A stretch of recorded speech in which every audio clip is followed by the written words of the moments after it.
Equity funds and debt funds, as a fusion, you create a hybrid funds. The theme is simple. It will have various asset classes. It will have equity, it will have debt, it can even have REITs, it can have gold, silver, and even other commodities. And these hybrid funds may also invest in global equities. It is like one player in a cricket team, one or two players fail, you still have another 8 players ready to come and play and score. So hello sir. So when we talk about mutual funds, people will think immediately only about equity mutual funds, but there is another category called hybrid funds. So what your point on hybrid funds and what are the categories investor can look at? This is a very good point. When we talk about mutual funds itself, particularly when it comes to small investors or any kind of a non-institutional, non-HNI investor, they only talk about or they think mutual funds means it is about investing in stocks. So these are basically equity funds. They invest only in stocks. And so you have a very high growth.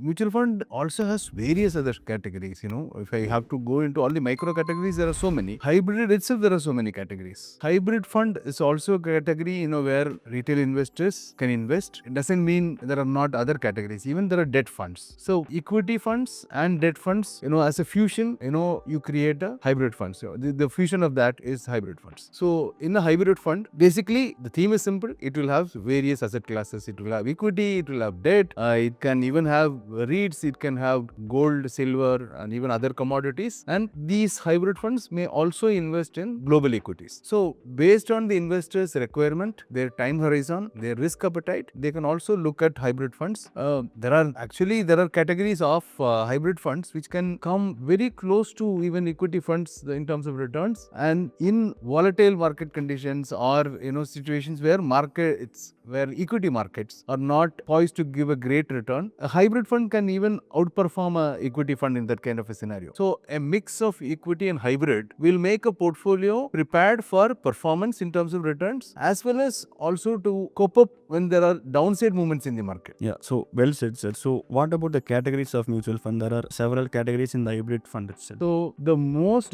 popular today are balance advantage funds and multi-asset funds. But let's go little back to the history. What existed or what still exists for a very long time, it has been into existence, is the aggressive hybrid funds. Aggressive hybrid funds basically invest at least 65% in equities and the balance goes into debt. So this equity, it's minimum only 65%. Maximum there are aggressive hybrid funds which can go even 75-85% or even more in equity, and the balance is in debt. So these were the popular hybrid fund categories until 5 years back. You also had something called MIP, which was into existence earlier. It used to be called monthly income plan. So as the name suggests, these were plans investors were investing in to get some monthly income out of it. But that also had some risk because that also used to have some 25% in equity. When markets used to fall, sometimes the value can go below the capital. So in that kind of a scenario, when a monthly income is paid, you will actually dig into the capital, which is not a scenario which generally retail investors would be happy about. They would always not want to have a scenario where their capital is down, particularly the conservative investors. So over time, these MIPs lost their popularity. Today, they are in a different avatar. So as I told you, the aggressive hybrid funds have been there for a very long time. Of late, the dynamic hybrid fund categories like the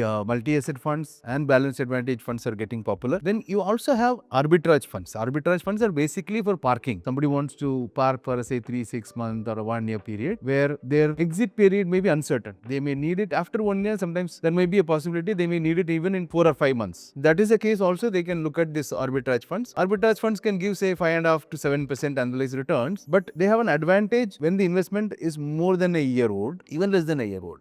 The other alternates for parking in mutual funds are liquid funds. In liquid funds, whether it is short term or long term, the taxation is the same. It is taxed as the tax slab. But when you park in an arbitrage fund, up to 1 year, which is the short term capital gains, is taxed only at 20%. And after 1 year, the taxation is only 12.5%, which is for the long term capital gains. So this makes this as a better parking instrument. Then you also have conservative hybrids. So conservative hybrids will generally have about 20 to 25% in equity and the balance will be in debt. Taxation of conservative hybrids is like your debt funds, which we mentioned earlier. These are the main categories, in which investors can invest for various needs. So there is also an emerging category today called the income plus or debt plus arbitrage category. This will be a very close alternative to fixed deposits. It's not fixed deposit. Mind you, it's not fixed deposit, but it's a very close alternative. How does it work? It has about 65% or slightly lesser. Mostly it will be around 65% in debt. Minimum of 35% will be in arbitrage, where it would have only hedge positions. They don't take core equity positions. So minimum of 35% in arbitrage, balance in debt. The debt will be in high credit rated, AAA rated, very rarely maybe AA plus or sovereign securities. So, and the balance will be in arbitrage. Why this combination? This combination also gives a taxation advantage after 2 years. Up to 2 years, it will be like an FD where it is taxed on your tax slab. After 2 years, the long-term capital gains in this particular fund will be taxed only at 12.5%. Basically, this particular fund, can give somewhere around 7 to 7.5% of gross returns. So even for somebody who is in the 30% tax bracket, it can augur well, because it will, in after 2 years, after 2 years, the long-term capital gains is only 12.5%. So even after the tax, you may make 6.2 to 6.5% of post-tax gains, which is never possible in terms of an FD. So well said, sir. So for what kind of purposes one can look at hybrid funds? So is there any specific goals or situations where they fit better? Primarily, for a pure equity fund, somebody should have a 5-year time period in mind. So only if somebody has a minimum of 5-year time horizon, you should look at a equity fund. Now we are talking on time horizon basis. But if somebody has a 3-year time period, they can look at a hybrid fund. Most suitable may be a balanced advantage fund or a multi-asset fund. Why these? You also have an aggressive hybrid, as I told you. Aggressive hybrid has about 65% in equity, which will be static and which will be in core equity. But in a balanced advantage fund, the core equity is dynamic. The core equity can go to even 30-25% when markets, equity markets are very uncertain or highly volatile. You can go down to that level. When they are attractive and very,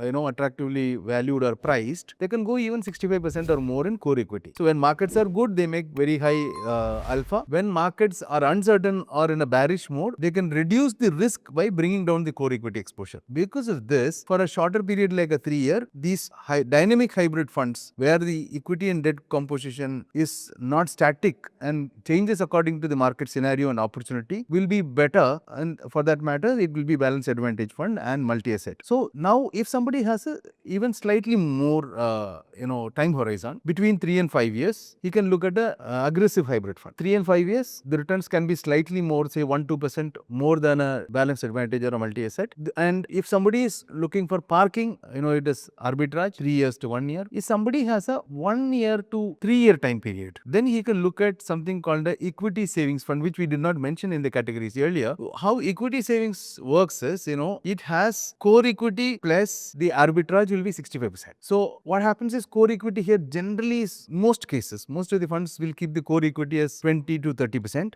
very often around 25% only, and say balance 40% will be in arbitrage and the balance is in debt. Because of this, after 1 year, the long-term capital gains tax is only 12.5%. And because the core equity position is also only low, you can afford to have an exposure to this fund even if your time horizon is only 1.5 to 3 years. So based on different time periods, you can look at these funds. So then there is based on risk, based on goals. So we can look at that also. So sir, since RBI has started to cut repo rate and several banks have started to reduce their fixed deposit rate also, so do you think it's better for senior citizens to look on hybrid funds rather going to the traditional fixed deposits? It's a very subjective answer which I will have to give. The answer in some cases may be yes, some cases may be no. Yes, in cases where these deposits are not meant for a decent or a very high monthly return. Means in an FD, so far they were making 7.5-8%, and 8% in the case of senior citizens. And if this 8% was withdrawn on a monthly or quarterly basis, and if that much of that 8% was required to meet their daily expenses, then they cannot look at a hybrid fund.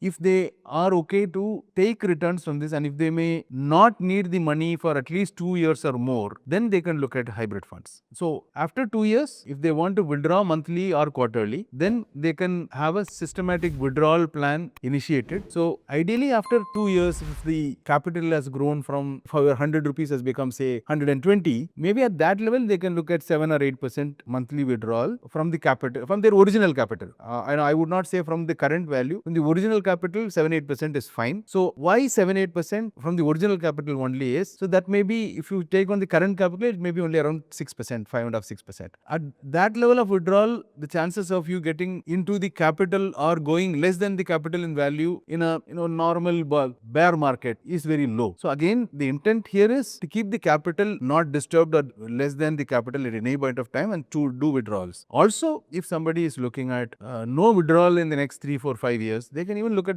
aggressive hybrid funds. But because they are senior citizens and their temperament needs to be steady when markets are down. If you go into a aggressive hybrid or if you are into a balanced advantage or a multi-asset where the equity composition is 50-60%, in market downturns, the capital may go less than the capital. You may be at a notional loss. At that kind of a scenario, they have to be very patient. The temperament should be that, or what should they say, tell to themselves is the time horizon for this is 4 or 5 years. In between, this is anyway bound to happen, and it is this phase which I will have to wait and withdraw after completion of 5 years. That mentality should be there because this is not an FD where your capital is always there. In these kind of funds, because they have 25-65% or 75% based on the fund to fund category, the equity composition can be that much. So that proportionate impact in the market fall will be there in the fund. So they should be able to have that patience and tolerance to take that downturn at that point of time. If they are willing to, then they can look at, as I told you, if somebody is looking at withdrawals, maybe they should look at not immediately after 2 years, because if you look at immediate withdrawals, then you have to stick to very conservative hybrid funds like equity savings. Equity savings can give still on a long term basis 8-9%, but your withdrawal has to be only around 5% or less than 5-6%, not more than that, because you cannot look at immediate withdrawal at the same rate of a FD's monthly return. That's not possible here, because these are funds with some amount of equity. Because of that, there is a risk. Because of that, if you have to keep your capital intact, you can't withdraw at that pace, at least in the initial years. Maybe once your capital grows substantially, you can look at a higher amount of withdrawal. Otherwise, you have to keep your expectation of withdrawal low, or you should not touch this money for at least 3, 4, 5 years, and then you can look at this funds. So, sir, of late, multi-asset funds are getting more popular and getting more inflows also. So, can you put some light on that? That's true.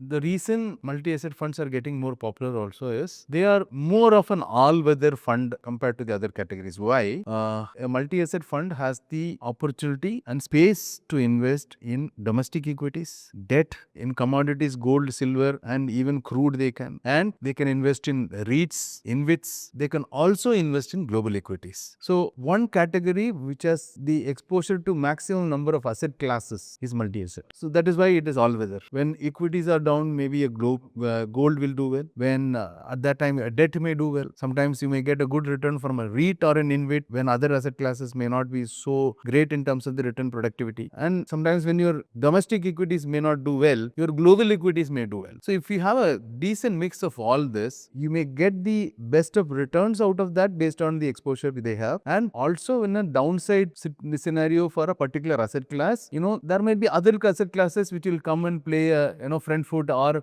it is like one player in a cricket team, 1 or 2 players fail, you still have another 8 players ready to come and play and score. That is what exactly a multi-asset fund can do for you. So it's because of this nature, and mainly because they have gold exposure, and the last 2-3 years has been phenomenal for gold. The returns of multi-asset funds also has been brilliant. So this is also, and you have uncertainty still around in terms of the trade tariffs not fully settled, geopolitical tensions are still at one side happening, and even silver is getting more attractive as an investment opportunity. It is used in industries, it is used in the EVs. This also increases the potential of silver to deliver more returns. So then if you take US, you take China, you take Europe, these countries also have a good potential in terms of delivering equity returns, in the next forthcoming months and years. So if your fund has a mix of all, then you are assured that the returns can be decent. The downside may not be so much. This is why, multi-asset funds are doing very well. But when I say this, it's very important for somebody who generally does online buying without the expert's advice. He has to be very careful when choosing a multi-asset fund. One fund A, fund Z, and can be totally different. The difference between each fund is very high. Very rarely you may find 2 funds which are similar in nature, and one fund to another fund, the difference can be so drastic. Like there are funds where the core equity exposure is only 25% or 35%, and there are also funds which have 65% in equity. There are schemes where where there is no global equity exposure. Some schemes go up to 25% in global equities. And now if you take the last 2 months, there are fund managers who have already come to a conclusion that the gold steam is over, and they have reduced the gold exposure substantially to single digits, say 1 to 3%. There are still some fund managers holding a very high exposure, like 10-15% in gold still. There are fund managers who don't have a silver exposure, and there are fund managers who have a silver exposure. There are also fund managers who don't take REIT and InvIT exposures. There are also fund managers who have that. So now you look at the difference. Equity can be 35 to 65%. Gold may be there, may not be there. If it is there also, it can be 5%. In another case, it can be 15%. Global equity makes a good impact. And how much debt you also give debt you have also takes care of the stability, right? Even in global equities, which country you have invested, that makes a difference in the returns. So the difference is so much. Maybe you may not see so much difference within the category scheme to scheme in any other mutual fund category. So much is the difference. Of course, yes, it's a good category if you have to have a mix of all, but selection is not that easy. So maybe investors may have to take experts' advice to choose the right set of multi-asset funds. So great point on multi-asset funds, sir. So what kind of return one can expect from these hybrid funds?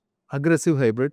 We will start from the high risk one, right? Aggressive hybrid takes minimum 65% in core equity. So this very often, most time periods, has even outperformed the Nifty, right? Most cases it has outperformed Nifty. I'm talking about at least the top quartile performing aggressive hybrid funds have mostly outperformed the Nifty. So, however, the expectation should be around 12%. But if you take the last 5 years, aggressive hybrid funds have delivered more than 20%. But expectation should be at 12%. You have to keep your expectations conservative. But this is what has happened in the past. They have managed in most time periods to beat Nifty. Next comes say multi-asset fund. Multi-asset fund also has done very well in the last 3, 4, 5 years thanks to gold, right? So multi-asset funds also have managed to deliver close to 20% in the CAGR here in the last 5 years. Here again, the expectation should be only 11 to 12%. Similarly, balanced advantage funds, based on how much core equity exposure they have, the returns can be different. The difference can be from a 9% to 12% based on the equity exposure these funds take, right? Then you have the equity savings. Equity savings, or you can expect a 8 to 9% annualized return over a long term. Arbitrage funds, normally it is 5.5 to 7%. If you take a conservative hybrid funds which invest only around 20 to 25% in equity and balance fully in debt, here also the returns can be say around 8 to 9%. Then the conservative category, which is the income plus arbitrage. Income plus arbitrage, your gross returns can be 7.25 to 7.5. For somebody who is in the highest tax slab, your post-tax return after 2 years can be somewhere in the range of 6.2 to 6.5%. So how does this taxation work for different hybrid funds, sir? Here again, let's start from the aggressive hybrid funds. So aggressive hybrid funds, the first 12 months, which we call as short-term capital gains, is taxed at 20%. After 12 months, long-term capital gains is taxed at 12.5%. Let's come to multi-asset funds. In the case of multi-asset funds, different schemes have a different taxation. It is based on the equity exposure they have. If the fund has minimum of 65% overall in equity, then up to 12 months, the short-term capital gains is at 20%. After 1 year, long-term, which is at 12.5%. If the scheme has only 35% in equity and not 65%, it doesn't exceed 65%. If it is between 35 and 65, then in that case, up to 2 years, the short-term capital gains tax comes into play, which is on the tax slab, and after 2 years, it is 12.5%. For a conservative hybrid, where equity exposure is only 25%, short-term as well as long-term, whatever is the time period, it's on the tax slab only. Okay. Then you have an equity savings. Equity savings as well as arbitrage. In both the cases, up to 1 year, which is short term, is 20%. After 1 year is 12.5%. Then we have the income plus arbitrage. Income plus arbitrage, up to 2 years, the short term capital gains is at the tax slab. Then the long term, which is after 2 years, is at 12.5%. So can you summarize to the investors on how to approach the hybrid funds? Basically, it's less risky than a pure equity fund. Definitely more risky than a debt fund or an FD. It is not an equivalent of an FD. So that is something people need to keep in mind. A hybrid fund also gives an opportunity to take exposure to debt, but still enjoy equity taxation. Okay. So the same debt, if it was taken in a pure debt fund, it will be on the tax slab. But here you have the equity taxation advantage. That said, you can't bring your entire debt exposure through the hybrid route. The reason being, the moment you take a debt exposure through a hybrid route, you should keep in mind this return can be negative in various market scenarios when the markets are bad and when you are running through a bear phase. Your entire investment, if it is in equity and hybrid funds only, all your screens will be negative, right? But in the other side, if you had some portion in pure debt funds, that at least will be in the positive side. So in case you have some emergency at any point of time and withdraw, or you want to withdraw, you generally would not like to withdraw from investments which are on a loss, right? So, but these debt fund investments, it hardly goes negative. As I told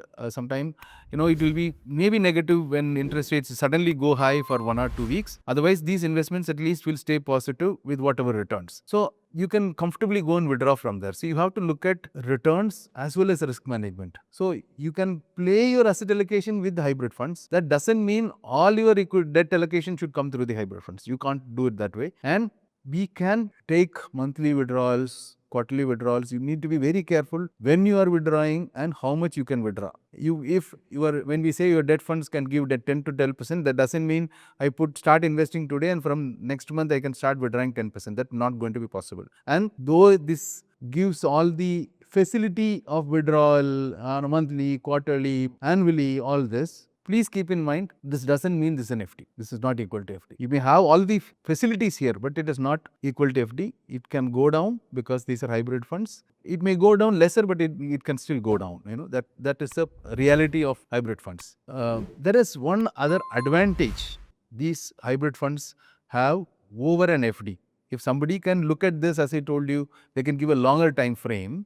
Advantage is, in an FD, every year, on your accrued interest, even if you are not taking out the interest, you pay taxes on your accrued interest, which means you are not taking out, but for that financial year, you still have to pay tax for whatever is the interest earned by the FD. But in hybrid funds, the tax comes into picture only when you withdraw, which means every year in an FD, you pay tax, which means you are killing the compounding power of it. You pay taxes to that extent. Your gains are reduced already every year. Your returns are reduced already every year, and only that actually literally compounds. That's not the case in a hybrid fund. In a hybrid fund, it grows, continues to grow. Only at the time of exit you withdraw. So the compounding flow continues without getting interrupted. So this is there. So please keep in mind, these are good investment options. Equity funds are not the only options. For many investors, a hybrid fund can suit where your equity fund may look very risky. So this is an option available for investors. Use it very wisely. Don't get overconfident and treat it as an equivalent to an FD. So I hope we covered all about the hybrid funds and hope it helpful to the viewers. Thank you, sir.